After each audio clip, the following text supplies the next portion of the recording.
They have like way better heroes this time around on Liquid to deal with the Timber, so and they have a lot of magic damage. They have a very strong lane, and he's not gonna have such a free game. Well, it would be nice to be able to welcome history, but seeing the same two teams, I would almost hope for a different outcome. The game of Gladiators just going to run away with this whole year. Is Liquid going to go into a grand finals again against them, or is Tundra going to be able to upset the status quo? I think the clock can even just run in and burn some extra region early. Look at these guys. Just playing the margins here so heavily. Nine, Nisha, support rotations on both sides. Boxi secures it with the flare. Really good use of this hard camp. It's part of the reason that 33 has had such a successful time getting CS. Tundra really played this top lane well. Most so much that he's actually going to try and challenge miCKe a little bit. It's aggressive. He's still tanky though. And there's not a huge amount of threat that can come out as long as he has Timber Chain up. Skiter taking a lot of damage here. Yeah. Dragonite with 2 levels of Dragon's Blood. Looks like he will survive, but not very healthy for it. Meanwhile, back over the top lane, the Cogs, maybe not quite what they wanted. Locking miCKe in with the Timber Saw. That feels bad. Slowly be built up. He's going to go for it now with level 3 Battery Assault. Not going to catch up to him in time. They do have the silencer cutting across, but a lot of supports. 9 is here, and this is a dangerous spot now. Skiter is going to be more than healthy enough to tank through this one. 33 even joining in the mix here again. Tundra bringing all their heroes to a potential fight, and they'll be rewarded with 3 hero kills.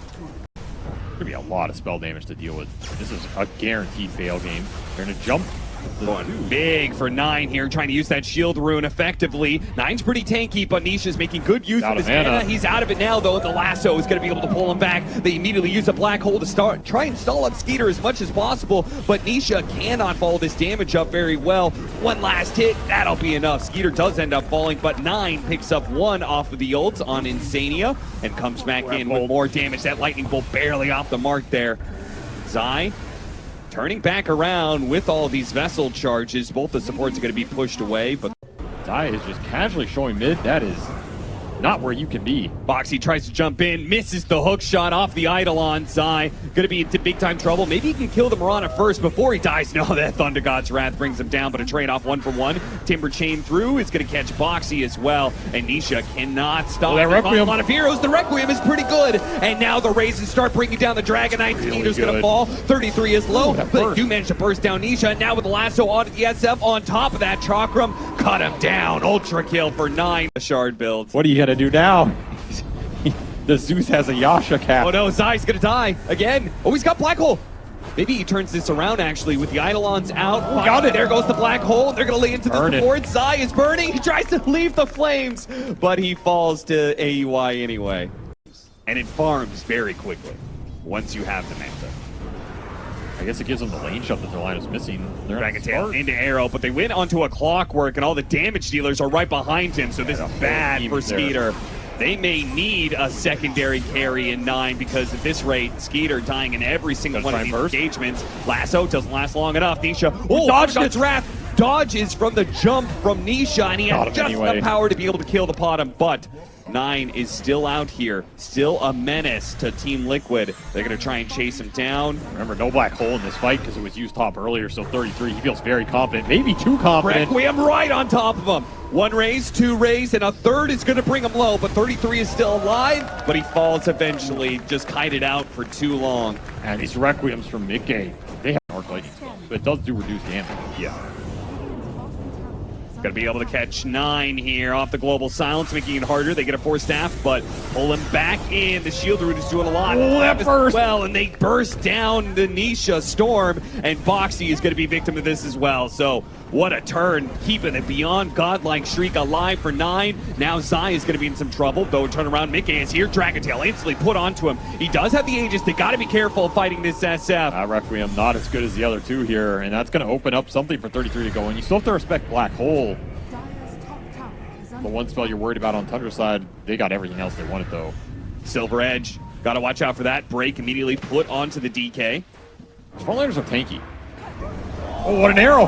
Nice. AUI! They can take that Aegis away for free and get out still. That's a huge pickup. That cost you almost nothing here. You're going to TP everybody out with the Storm coming back up. Super heads up play by Tundra to recognize that respawn timer. as well. With TV now bottom. They're looking for the fight down here. I think they're going to get found first. Oh, That that Malefice. The Malefice before the lasso can come out. And now Sneyking, he got two. He's going to die. And the Black Hole managed to grab a couple there with the Global Sounds covering it. Nothing to be able to stop this. The Black Hole doesn't ensure 33's death. Nisha's going to show up. They quickly deal with Skiter. Requiem goes down, pushing away all those illusions. Meanwhile, Sneyking is still being chased by Nisha. Actually doesn't give a damn about Sneyking, apparently. He just wants to slow down 33, who missed the Timber Chain and will die as a result of it. Oh, that's going to feel awful. Sneyking did manage to slip away from Nisha. I have to imagine no Black Dragon means you're definitely giving up this lane of Barracks. They're going to make it difficult for Liquid, but you cannot fight without the Zeus. You have nowhere near enough damage. Nice aggressive force staff here. Lasso, but boy, that Bat Rider dies fast. Nisha jumping on to 33 now, who has to jump away with the Timber Chain. They buy back on the Bat Rider, but miCKe will complete that full lane of Barracks, sticking around for a second. Feeling very confident. Yeah, I guess with his minute Aegis, he wants to put it to use. Maybe they just feel like even if the Zeus is up, they can take the fight. But this is Black Dragon plus the Zeus respawn. Arrow will miss a little bit here. Puncher do not want to let them get out. I don't know if they have a choice.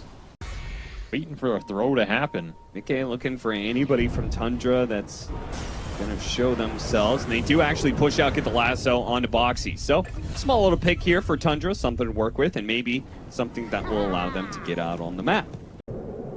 That said, contesting the Roshan is definitely way more difficult than holding high ground in terms of figuring out how to accomplish that.